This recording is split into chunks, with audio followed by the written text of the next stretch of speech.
তো বন্ধুরা, এইমাত্র যা খবর পাওয়া যাচ্ছে 26,000ই চাকরি বাতিল হয়ে গেল। 2016 সালে শিক্ষক নিয়োগের পুরো প্যানেলটাকেই খারিজ করে দিল সুপ্রিম কোর্ট।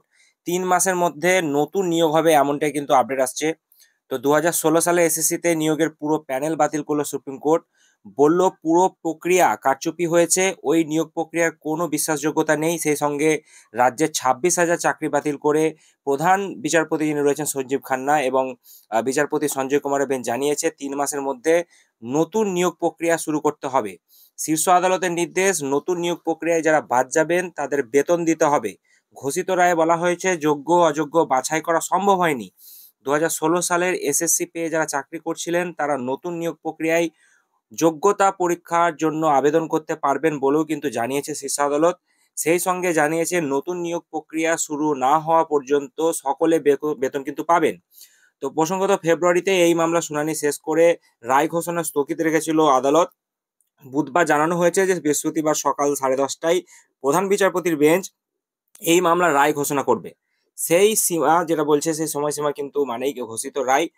2016 সালের এসএসসির শিক্ষক ও অশিক্ষক কর্মী নিয়োগের ক্ষেত্রে দুর্নীতির অভিযোগ উঠেছিল কলকাতা হাইকোর্ট। এই সংক্রান্ত শুনানির পর 2016 সালে সম্পূর্ণ নিয়োগ প্রক্রিয়া কিন্তু বাতিল করে দিয়েছিল। এর ফলে 25,753 জনের চাকরি যায়। পশ্চিমবঙ্গ সরকার এই রায়কে চ্যালেঞ্জ করে সুপ্রিম কোর্টে দ্বারস্থ হয়েছিল।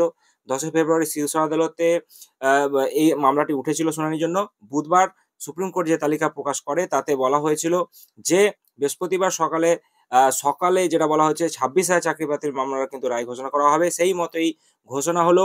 এসএসসি 26,000 চাকরি বাতিলের এই মামলায় একাধিক জটিলতা ছিল, যার মধ্যে অন্যতম হলো যোগ্য এবং অযোগ্য যারা রয়েছে তাদের বাছাই রয়েছে সমস্যা।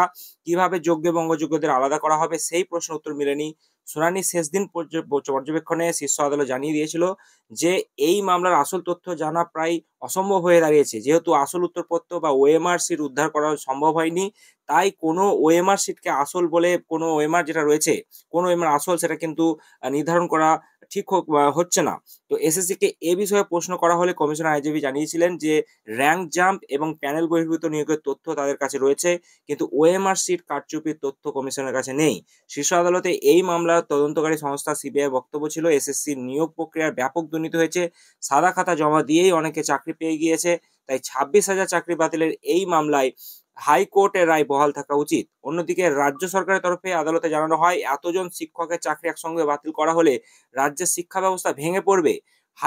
কলকাতা হাইকোর্ট কিন্তু বিচারপতি দেবাংশু বসাক এবং বিচারপতি মোহাম্মদ সব্বর রশিদির ডিভিশন বেঞ্চ 24 সালের 22 এপ্রিল রায়ে 16 সালের নিয়োগ প্রক্রিয়া বাতিল করে রায় দিয়েছিল। যারা যারা মেয়াদ উত্তীর্ণ প্যানেলে চাকরি পেয়েছিলেন, যারা সাদা খাতা জমা দিয়ে চাকরি পেয়েছেন তাদের বেতন ফেরত দেওয়ারও কিন্তু নির্দেশ দেওয়া হয়। পাশাপাশি যারা মেয়াদ উত্তীর্ণ প্যানেলে চাকরি পেয়েছিলেন, যারা সাদা খাতা জমা দিয়ে চাকরি পেয়েছিলেন তাদের বেতন ফেরত দেওয়ার নির্দেশ দেওয়া হয়। 4 সপ্তাহের মধ্যে 12% হারে সুদ সহ বেতন ফিরিয়ে দিতে বলা হয় ওই চাকরি প্রাপকদের। হাইকোর্টের নির্দেশকে চ্যালেঞ্জ করে পৃথকভাবে শীর্ষ আদালতে মামলা করে রাজ্যের শিক্ষা দপ্তর, এসএসসি এবং মধ্যশিক্ষা পর্ষদ। দফায় দফায় মামলা করেন চাকরিহারারাও। তো প্রথমে শুনানির পরে আমরা দেখলাম যে গত বছর 7ই মে সুপ্রিম কোর্টের তৎকালীন প্রধান বিচারপতি ডিওয়াই চন্দ্রচূড়ের বেঞ্চ চাকরি বাতিলের নির্দেশের ওপর অন্তর্বর্তী স্থগিতাদেশ দিয়েছিল। গত 27 জানুয়ারি এই মামলা শুনানিতে নতুন করে পরীক্ষা নেওয়া যেতে পারে কিনা সে বিষয়ে জানতে চেয়েছিল শীর্ষ আদালতের প্রধান বিচারপতি খান্না। নতুন করে পরীক্ষা নেওয়া কতটা কঠিন তাও কিন্তু জানতে চান তিনি। তখন মূল মামলাকারীদের আইনজীবী বিকাশ রঞ্জন ভট্টাচার্য আদালতে জানান যে অনেকে চাকরির আবেদন না করেও নিয়োগ পেয়েছেন বলে অভিযোগ রয়েছে। সেক্ষেত্রে যারা করেছে চাকরি আবেদন করেছিলেন তাদের আবার নতুন করে পরীক্ষা নেওয়া যেতে পারে বলে প্রধান বিচারপতি এজলাসে জানান বিকাশ। তো সেই সঙ্গে নিয়োগের পুরো প্যানেলই বাতিল করাও কিন্তু সওয়াল করেছিলেন তিনি। এবার সেই মামলার রায় ঘোষণা করলো বিচারপতি খান্না। তো সেক্ষেত্রে আমরা দেখতে পাচ্ছি যে পুরো প্যানেল প্রক্রিয়া যেটা রয়েছে 16,000 পুরো প্যানেলটাকে বাতিল করে দেওয়া আছে এবং সেক্ষেত্রে 9, 10, 11, 12 এবং গ্রুপ সি ডি কর্মী যারা রয়েছে তাদের সকলের নিয়োগ প্রক্রিয়া নতুন করে নিতে হবে এবং সেটা 3 মাসের মধ্যেই কি করে সম্ভব সেটা অর্ডার কপিটা পেলেই আমি আপনাদের সঙ্গে শেয়ার করবো। তাই চ্যানেলের সঙ্গে যুক্ত থাকবেন, আপডেট আসলেই আমি আপনাদের সঙ্গে কিন্তু জানিয়ে দেবো। তো চলুন দেখা হচ্ছে পরবর্তী আরো একটি গুরুত্বপূর্ণ ভিডিওতে।